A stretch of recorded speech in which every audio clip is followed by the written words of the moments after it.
Hello students, तो आज अपन लोग पढ़ने वाले हैं इलेक्ट्रोकेमिस्ट्री चैप्टर शुरू करने वाले हैं आज अपन लोग। ठीक है, ये फिजिकल केमिस्ट्री का अपने 12th क्लास का 3rd चैप्टर है।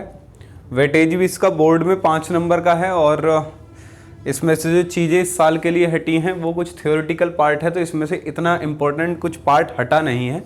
काफ़ी इंपॉर्टेंट चीज़ें इसमें अभी भी हैं इस चैप्टर में। और कॉम्पिटिटिव वे से अगर मैं इस चैप्टर को देखूँ तो इसमें काफ़ी जो है अच्छे सवाल अराइज होते हैं जिसे करने में आपको प्रॉब्लम होती है और बहुत सारे बच्चे इसके क्वेश्चन जो है छोड़ देते हैं। तो वही चैप्टर मैं आपको पढ़ाने वाला हूँ। अगर आप ध्यान से इस चैप्टर को सुनेंगे तो आपका कोई भी सवाल छूटेगा नहीं। ठीक है, आप अच्छे से कर पाएंगे। तो चलिए शुरू करते हैं गाइज। इलेक्ट्रोकेमिस्ट्री, ठीक है। तो देखो बच्चों, नाम से ही पता चल रहा है कि ये इलेक्ट्रोकेमिस्ट्री यानी कि इलेक्ट्रिसिटी वाली केमिस्ट्री है। इलेक्ट्रिसिटी वाली केमिस्ट्री यहां पर लिख देता हूं मैं, इलेक्ट्रिसिटी वाली केमिस्ट्री, यानी कि यहां पर हम दो टाइप्स की एनर्जी को डिस्कस करने वाले हैं। दैट इज इलेक्ट्रिकल एनर्जी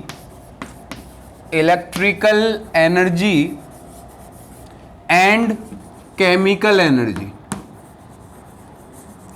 ठीक है, electrical energy and chemical energy, यहां पर दो टाइप की एनर्जी को अपन लोग डिस्कस करने वाले हैं इन चैप्टर में। अब देखिए, इन दो एनर्जी को आपस में जो इंटर कन्वर्ट कर सकता है वो होता है एक डिवाइस। उस डिवाइस को जो ये दो प्रकार की एनर्जी कन्वर्ट करता है उसको अपन लोग कहते हैं बेटा सेल। उसको अपन लोग कहते हैं सेल इज ए डिवाइस। ठीक है, जो दो प्रकार की एनर्जी को कन्वर्ट करता है। अब देखिए, ये जो सेल है ये दो प्रकार के सेल अपन लोग पढ़ते हैं। पहला अपन लोग पढ़ते हैं इलेक्ट्रोलाइटिक सेल।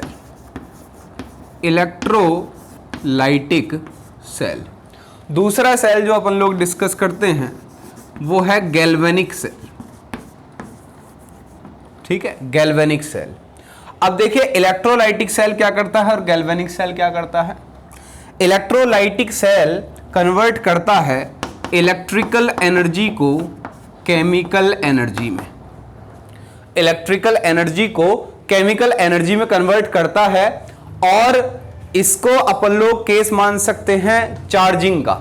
जैसे आप कोई बैटरी चार्ज कर रहे हैं तो उसमें क्या हो रहा है बेटा, उसमें हो रहा है कि इलेक्ट्रिकल एनर्जी सेव हो रही है in the form of chemical energy जब आपकी बैटरी चार्ज हो रही होती है। तो इसको मैं लिख सकता हूं, it is the case of charging. इसी प्रकार से जो गैल्वेनिक सेल है, गैल्वेनिक सेल हम तब कहते हैं जब केमिकल एनर्जी जो है वो इलेक्ट्रिकल एनर्जी में कन्वर्ट हो रही होती है, यानी कि it is the case of discharging.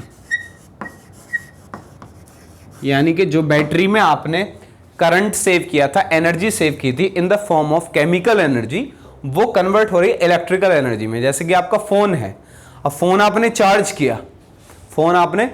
किया है तो बैटरी उसकी चार्ज हुई। चार्ज होने के बाद वो जो इलेक्ट्रॉन्स का फ्लो था या फिर जो एनर्जी थी वो किस फॉर्म में सेव हुई, केमिकल की फॉर्म में बैटरी के अंदर। आप क्या कर रहे हैं, आपने चार्जिंग से अपना फोन हटा दिया और आप फोन यूज कर रहे हैं तो उसकी डिस्प्ले लाइट हो रही है, जल रही है उसकी डिस्प्ले जो है।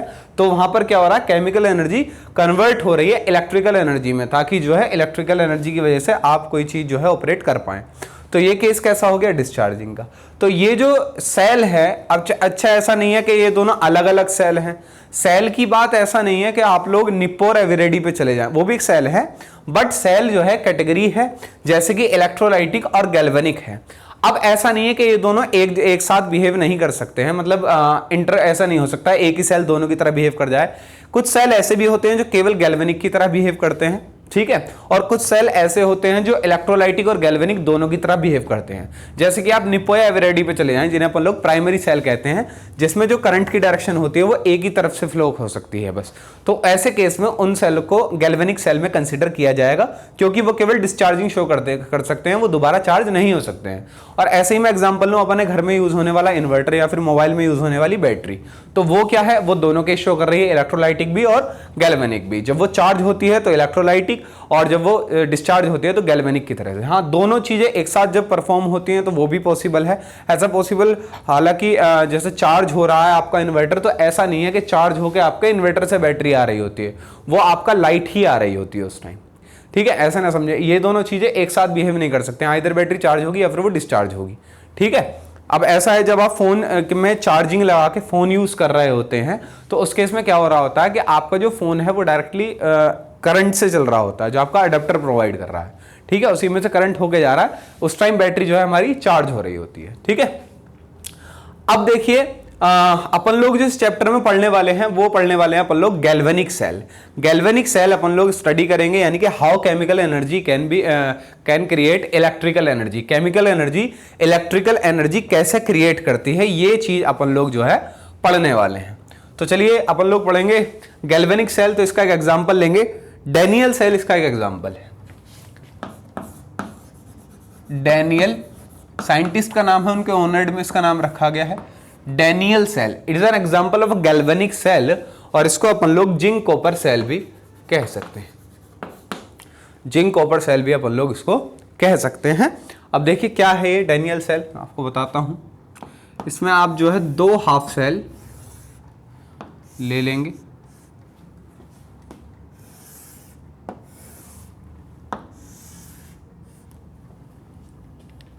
दो हाफ सेल हम इसमें लेते हैं, एक जिंक और एक कॉपर। तो जैसे कि हम लोग ले लेते हैं जिंक, ये जिंक का हमने जो है इलेक्ट्रोलाइट लिया है, और जिंक का ही अपन लोग इलेक्ट्रोड ले रहे हैं।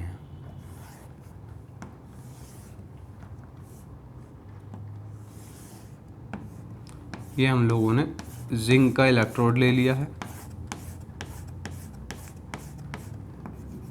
इलेक्ट्रोड आपका मेटल प्लेट होती है उस मेटल की, और इलेक्ट्रोलाइट जो होता है उसी मेटल की लिक्विड सॉल्यूशन होती है। जैसे जिंक का आपने इलेक्ट्रोड लिया है तो जिंक की ही कोई सॉल्यूशन, जैसे कि ZnSO4 जो है हमने वो ले ली है। तो ये हमने एक हाफ सेल क्रिएट किया, इसमें इलेक्ट्रोड लिया, एक इलेक्ट्रोलाइट लिया। सिमिलरली जो दूसरा हाफ सेल हम लेने वाले हैं वो हम कॉपर का लेने वाले हैं। तो ये हमने जो है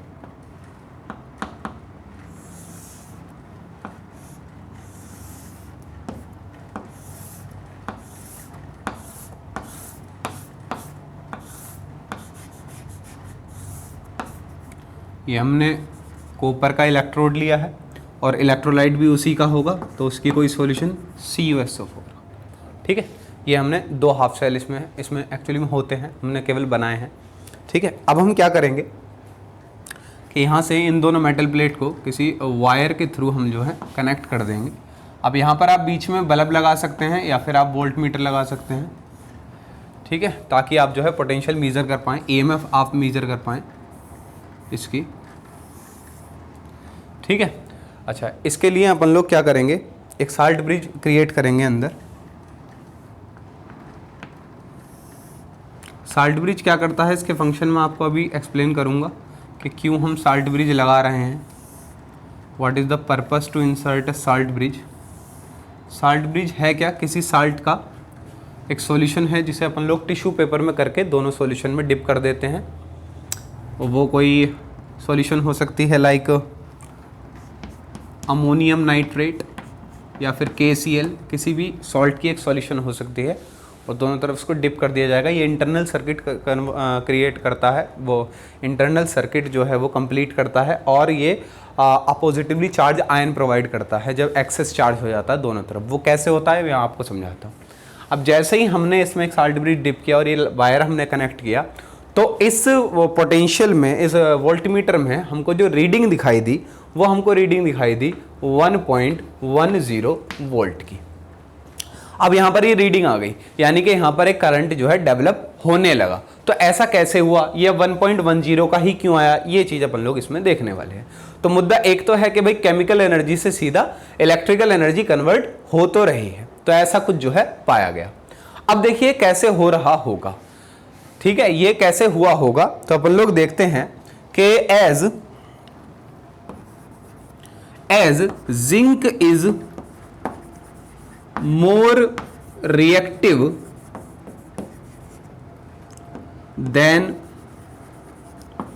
copper according to ECS, electrochemical series के अनुसार zinc is more reactive than copper. ठीक है, अभी इलेक्ट्रोकेमिकल सीरीज अपन लोग इस चैप्टर में पढ़ेंगे। इलेक्ट्रोकेमिकल सीरीज जो है वो EMF की वैल्यू है स्टैंडर्ड टेम्परेचर एंड प्रेशर पे, ठीक है, with respect to the hydrogen, standard hydrogen electrode. तो वो निकाल के हमने एक सीरीज बनाई है, तो उसके हिसाब से हमको हाइड्रोजन के रेस्पेक्ट में हमने देखा है कि कौन एलिमेंट किस एलिमेंट से ज़्यादा रिएक्टिव है। ठीक है, वो अपन लोग याद करना है। तो पता चला कि जिंक जो है वो कॉपर से ज़्यादा रिएक्टिव है। तो यहाँ पर जिंक क्या काम करेगा, ध्यान से देखें। जिंक जो मेटल है, जिंक मेटल 2 इलेक्ट्रॉन लॉस करेगा, 2 इलेक्ट्रॉन लॉस करेगा, -2 इलेक्ट्रॉन, और Zn2+ में सॉल्यूशन में चला जाएगा। तो मैं यहां पर अगर रिएक्शन देखना चाहूं तो जो रिएक्शन हुई वो ये हुई, जिंक ने 2 इलेक्ट्रॉन लॉस किए और बनाया Zn2+। ठीक है, या फिर इसको जो है बेहतर तरीके से लिखा जाए तो अपन लोग जो है ऐसे लिख सकते हैं कि जिंक जो सॉलिड है उसने 2 इलेक्ट्रॉन लॉस किए और बनाया Zn2+ एक्वस। ठीक है, अब ये जो चीज हुई है, क्या आप इसको लॉस ऑफ इलेक्ट्रॉन कह सकते हैं? जिंक ने 2 इलेक्ट्रॉन लूज किए हैं, तो क्या मैं इसको लॉस ऑफ इलेक्ट्रॉन कह सकता हूं?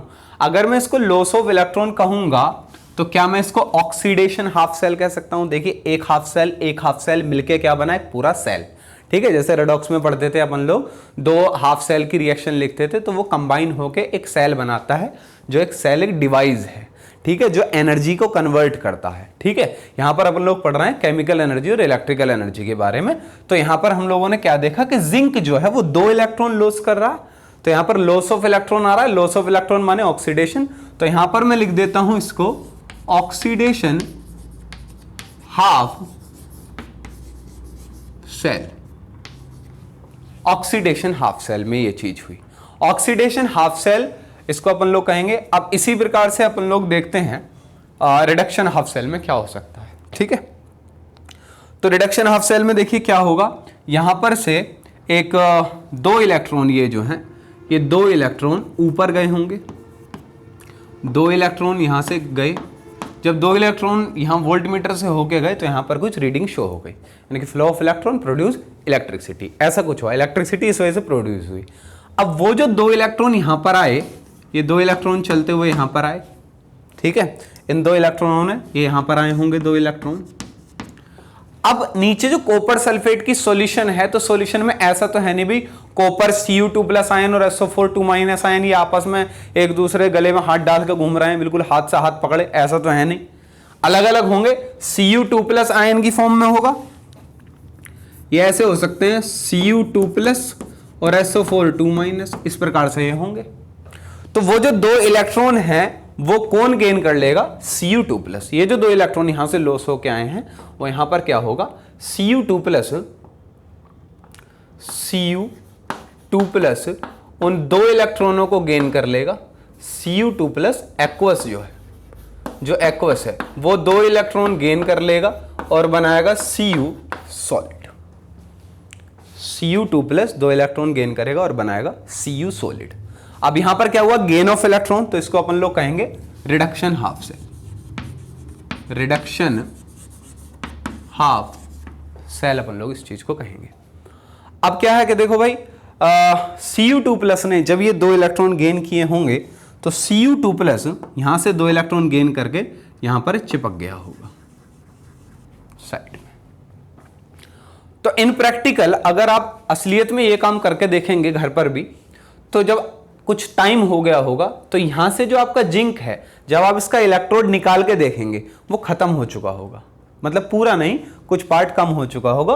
और जब आप कॉपर का इलेक्ट्रोड निकाल के देखेंगे तो आपको क्या मिलेगा, कॉपर के इलेक्ट्रोड पर छोटे छोटे कॉपर के पार्टिकल और उस पर चिपके हुए मिलेंगे। ठीक है, जैसे अपन लोग इलेक्ट्रोलाइसिस ऑफ कॉपर में करते थे, जब उसकी प्योरिफिकेशन अपन लोग करते थे तो अपन लोग क्या करते थे, इम्प्योर कॉपर से कॉपर इसी प्रकार से निकालते थे, कॉपर नीचे से चिपक जाता था। तो असलियत में ऐसा होगा जैसे आप क्या करें कि एक चुंबक आप लें और इसे लोहे के चूरे में डुबा के वापस निकाल लें, तो क्या होगा, छोटे छोटे पार्टिकल आपकी चुंबक पे, मैग्नेट पे चिपकते चले जाएंगे। तो इसी प्रकार से आपको छोटे छोटे पार्टिकल कॉपर पे चिपकते नजर आएंगे। तो वो क्या होगा, वो इस प्रकार से कॉपर नीचे से आ रहा है। ठीक है, तो ये वाला इलेक्ट्रोड कम होता चला जाएगा, ये वाला इलेक्ट्रोड आपका ज्यादा होता चला जाएगा। अब देखिए क्या हो सकता है इसमें एक और चीज। अच्छा, पहले मैं देख लेता हूं कि ओवरऑल रिएक्शन जो है मेरी वो क्या रही। ओवरऑल रिएक्शन जो है मैं देख लेता हूं। जो ओवरऑल रिएक्शन है यहां पे लिख लेते हैं, ओवरऑल रिएक्शन इसकी क्या रहेगी, ओवरऑल रिएक्शन इसकी रहेगी, इसको आप ऐड कर दीजिए तो Zn solid plus copper aqueous, 2 electron से 2 इलेक्ट्रॉन मर जाएंगे। Zinc solid plus copper aqueous से किससे जा रहा है बेटा, जिंक एक्वस में जा रहा है और कॉपर सॉलिड में, ये रहेगा। ठीक है, तो ये जो है हमारा ओवरऑल रिएक्शन रहेगी। ठीक है, अब क्या करते हैं, इसमें एक चीज और देख लेते हैं।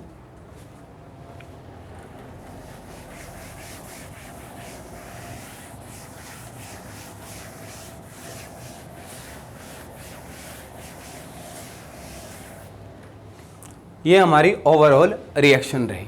ठीक है भाई, तो सिंपल सी बात है, आपको समझ में आया होगा यहाँ तक। अभी जितना मैंने समझाया कि दोबारा से एक बार रिपीट कर देता हूँ। डैनियल सेल में अपन लोग क्या पढ़ रहे हैं, एक सेल, डैनियल सेल एक गैल्वेनिक सेल का टाइप है जिसमें केमिकल एनर्जी प्रोड्यूस करती है इलेक्ट्रिकल एनर्जी को, जिसमें अपन लोगों ने 2 हाफ सेल रखी, एक ऑक्सीडेशन हाफ सेल, एक रिडक्शन हाफ सेल, दोनों में फ्लो ऑफ इलेक्ट्रॉन होना है और इलेक्ट्रिसिटी प्रोड्यूस होनी है।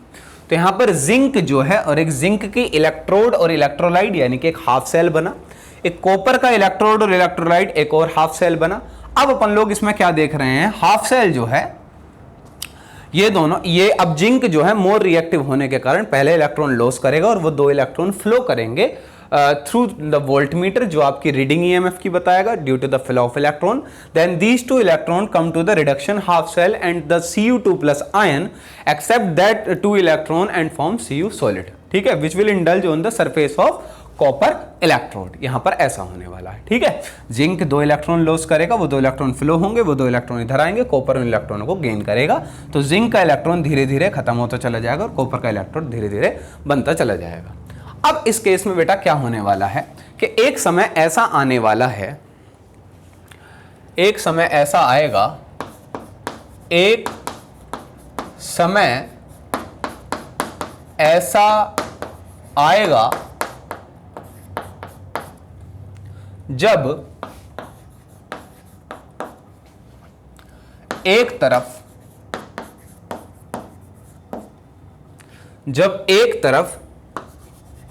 Zn2+ ज्यादा हो जाएगा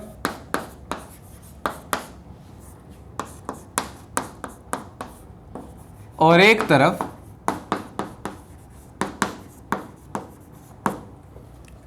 SO4 2- ज्यादा हो जाएगा।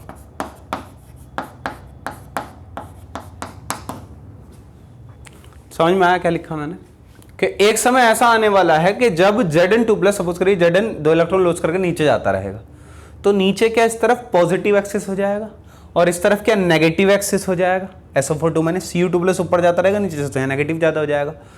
तो यहां पर एक तरफ पॉजिटिव ज्यादा होने की वजह से और एक तरफ नेगेटिव ज्यादा होने की वजह से क्या यहां पर क्या होगा, एक पोटेंशियल डेवलप हो जाएगा इंटरनल, जो क्या करेगा, रेजिस्ट करेगा और होने को। सपोज करिए नीचे Zn2+ ज्यादा हो गए तो अब क्या कहेंगे नीचे वाले Zn2+ के, भैया और मत आओ, हम यहाँ बहुत ज्यादा हैं। और अगर ऊपर से Zn नहीं आएगा तो वो क्या करेगा, इलेक्ट्रिसिटी जो है प्रोड्यूस होना बंद हो जाएगा। इसे अपन लोग कहते हैं इंटरनल रेजिस्टेंस। ठीक है, क्योंकि इंटरनली इसको रेजिस्ट कर रहा है। ठीक है भाई, तो अब इस केस में क्या होने वाला है, एक तरफ पॉजिटिव ज्यादा हो रहा है, एक तरफ नेगेटिव ज्यादा हो रहा है, जिसकी वजह से क्या होगा, फ्लो ऑफ इलेक्ट्रॉन रुक जाएगा और ईएमएफ बननी बंद हो जाएगी। तो अब इस केस में क्या काम करने वाला है, यहां पर काम आने वाला है अपना साल्ट ब्रिज। तो साल्ट ब्रिज यहां पर क्या करता है, साल्ट ब्रिज यहां पर शादी.com की तरह बिहेव करता है, यानी कि वो एक लड़के को एक लड़की प्रोवाइड करेगा और एक लड़की को एक लड़का प्रोवाइड करेगा, यानी कि क्या कहते हैं, to provide a positively charged ion. ठीक है, टू द जिसको जिस रिडक्शन या ऑक्सीडेशन हाफ सेल, जिस हाफ सेल को चाहिए जो भी पॉजिटिवली चार्ज आए। जैसे कि अगर मैं ऑक्सीडेशन हाफ सेल की बात करूं तो Zn2+ ज्यादा होने को एक नेगेटिव चार्ज चाहिए ताकि वो उसको न्यूट्रलाइज करता रहे। तो यहां पर जैसे कि अमोनियम नाइट्रेट है NH4+ NO3-, तो जिस तरफ पॉजिटिव चार्ज ज्यादा होगा उस तरफ नेगेटिव चार्ज वो प्रोवाइड करेगा ताकि इलेक्ट्रिकल न्यूट्रलिटी मेंटेन रहे। ठीक है, और जिस तरफ नेगेटिव चार्ज ज्यादा होगा उस तरफ वो पॉजिटिव चार्ज प्रोवाइड करेगा ताकि दोनों तरफ इलेक्ट्रिकल न्यूट्रलिटी मेंटेन रहे और काम जो है इलेक्ट्रॉन फ्लो होते रहे। तो यानी कि अपन लोग अब पढ़ने वाले हैं function of salt bridge. Function of salt bridge. अब ये जो चीज है यहां से IIT JEE में भी क्वेश्चन अराइज हो चुका है कि साल्ट ब्रिज के फंक्शन के ऊपर। तो सबसे पहला जो इसका फंक्शन है वो फंक्शन ये है, पहला फंक्शन ये है to complete the internal circuit, और दूसरा जो इसका फंक्शन है वो क्या है, to provide a positively charge ion. ठीक है, to provide a positively charged ion to the respective half cell. मेरी बात समझ में आई? क्या है function of salt bridge? To complete the internal circuit and to provide the a positively charged ion to the respective half cell to maintain electrical neutrality.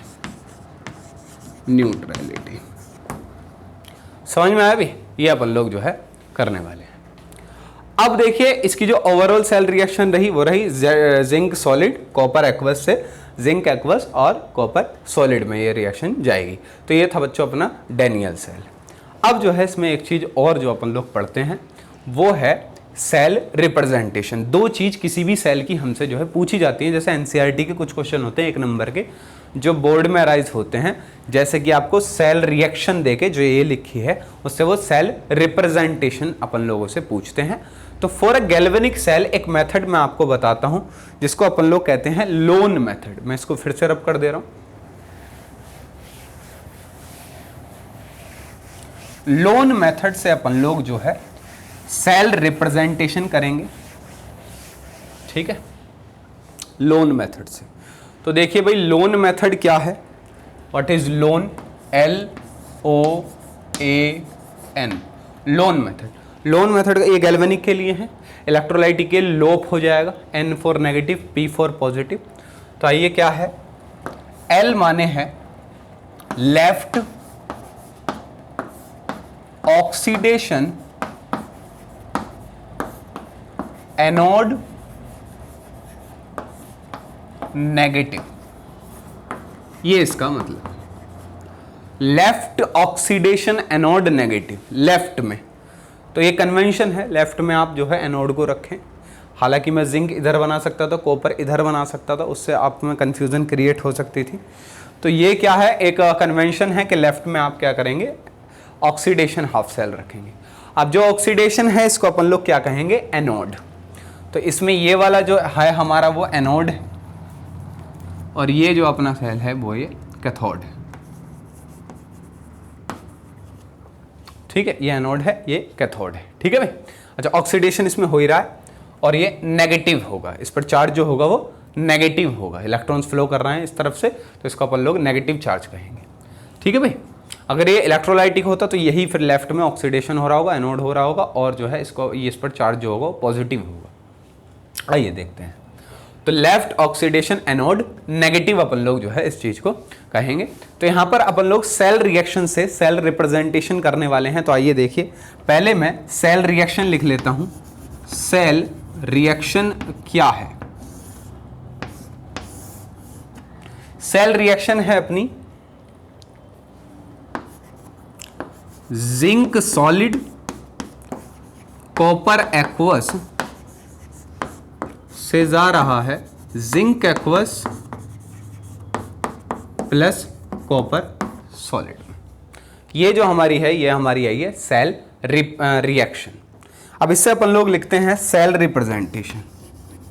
Cell representation, तो ध्यान से देखें किसी सेल रिएक्शन से सेल रिप्रेजेंटेशन कैसे लिखा जाता है किसी सेल रिएक्शन से।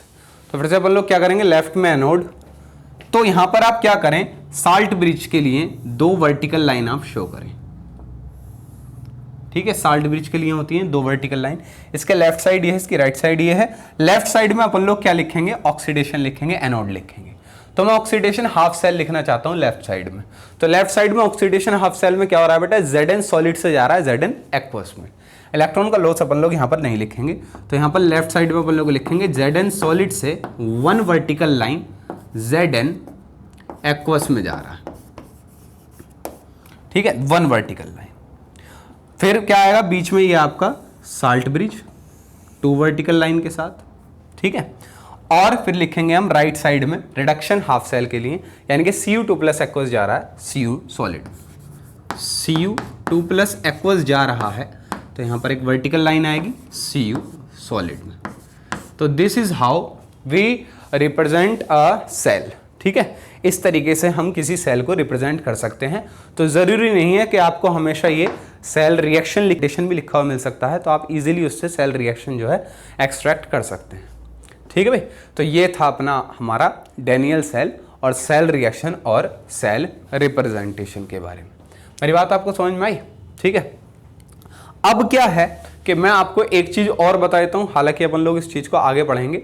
ईएमएफ जो आई है 1.10 वोल्ट क्यों आई है? ठीक है, 1.10 वोल्ट जो है वो क्यों आई है, ईएमएफ के बारे में अपन लोग बात कर लेते हैं। तो देखो भाई, एक तो होता है ईएमएफ और एक होता है पोटेंशियल। दोनों में फर्क ये है कि ईएमएफ जो होती है वो होती है किसी बैटरी की औकात, यानी कि वो कितना ईएमएफ प्रोवाइड कर सकती है मैक्सिमम। लेकिन इंटरनल रेजिस्टेंस प्रोड्यूस होने की वजह से कुछ जो है पोटेंशियल अंदर कम हो जाता है। ठीक है, तो उसको नेट ईएमएफ से माइनस कर लेते हैं, और उस माइनस करने के बाद हमारे पास क्या आता है, पोटेंशियल आता है। पर यहाँ पर अपन लोग साल्ट ब्रिज लगा रहे हैं, तो हमारे पास इंटरनल रेजिस्टेंस का कुछ वजूद रह नहीं जाता है, तो इसलिए अपन लोग नेट ईएमएफ ही इसको कहेंगे, जो हमारे पास आई है। और यहाँ पर अपन लोग V बराबर E माइनस IR और E प्लस IR जैसे कंसेप्ट यहाँ पर हम लोग नहीं लगाएंगे।